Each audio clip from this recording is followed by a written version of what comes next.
All right, guys. So I know we've gone through our college football matchup analysis layout and broken it down. I'd like to do the same for the NFL layout. So we'll go ahead and jump into it. You've got two main columns that you guys need to focus on, depending on whether or not you're sports betting or your daily fantasy, or you got a fantasy league that you play in each week. The T-Val section is really a section that is for sports bettors. Anybody that's bet sports understands that each player has an individual contribution that goes into the line generation. In the event that those guys are out, you'll see a deduction in the overall line. So, especially in quarterbacks, we see a bigger team value or T-val for these guys. In the event that Carson Wentz is out, you'll see just over 2 point deduction for Philadelphia. If we put him back in the lineup, it'll jump back to where it was.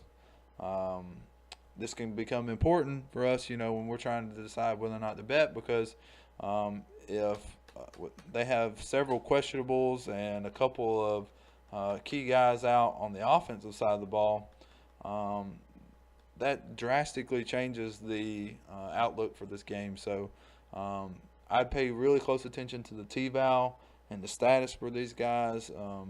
In the event that we have these kinds of injuries stacking up, there's not much cause for betting for Philadelphia in this matchup. So I'll put them back to where it was, and you'll see, assuming everybody's healthy and going to be playing, this line looks to be spot on. Not a line that I want to get on from a sports betting standpoint. I will preface this is that this score generation is really based on the T-Val and really driven on injuries. If there's an injury, how should the line react?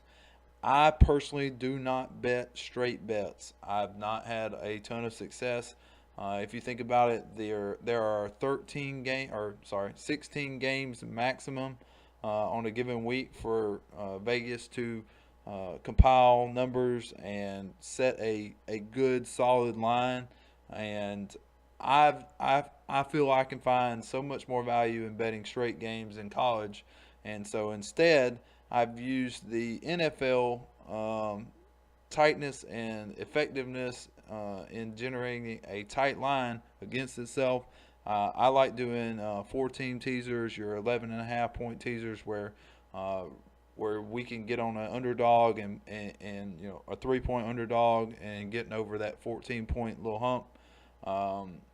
Very successful in the previous years. So uh, if you're betting them straight, I applaud you. I've not had a ton of success just because that's just how tight lines are. We can do so good in handicapping and trying to determine what's going to happen, and have lines. Even if we have can tell that there's going to be a big injury change in the line, and we should be on Washington this week. That doesn't consider in how these guys are going to play on a given week. Turnovers play a big role in the game, weather.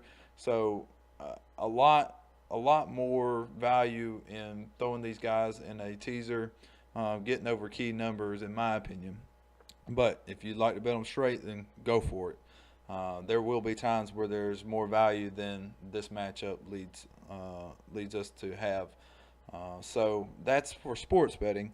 Now for the daily fantasy section, the DFS section, I think it's also pretty self-explanatory. The only difference is the DFS section is taking into consideration who you're playing this week. So if you're a DFS guy, you're really focusing on who we're playing. Your fantasy league, you're focusing on who you're playing. So if we're trying to pick out a defense, Philadelphia is going to be a lot more attractive play if they're playing Washington over Atlanta. So as you can see, Philadelphia's defensive special team rating went down. We'll flip it back. You can see that's where it was originally. So Philadelphia's defense a lot more attractive pick than if they were playing Atlanta this week. So fairly self-explanatory stuff there. I think the DFS stuff is very valuable for not only DFS guys, but in comparing, say, people on free agency in your fantasy league. You might want to pick them up for a week, bang, I can pick up a guy that, yeah, might not be, perfect, but in a 12 team league, I've got to pick up somebody this week because my other guys are banged up. This will be a good tool for you guys to compare and see who's got the most value when stacking up against another team's defense. So, that's where I would focus. A lot of good team stats here, a lot of your per game stats for each of the quarterbacks, running backs, and wide receivers.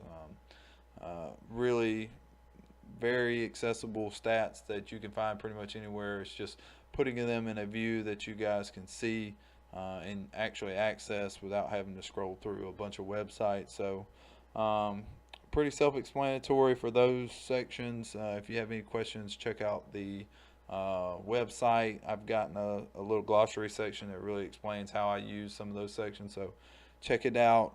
If you have any further questions, as always, shoot me an email. I'd be glad to answer them. And until next time, see you guys.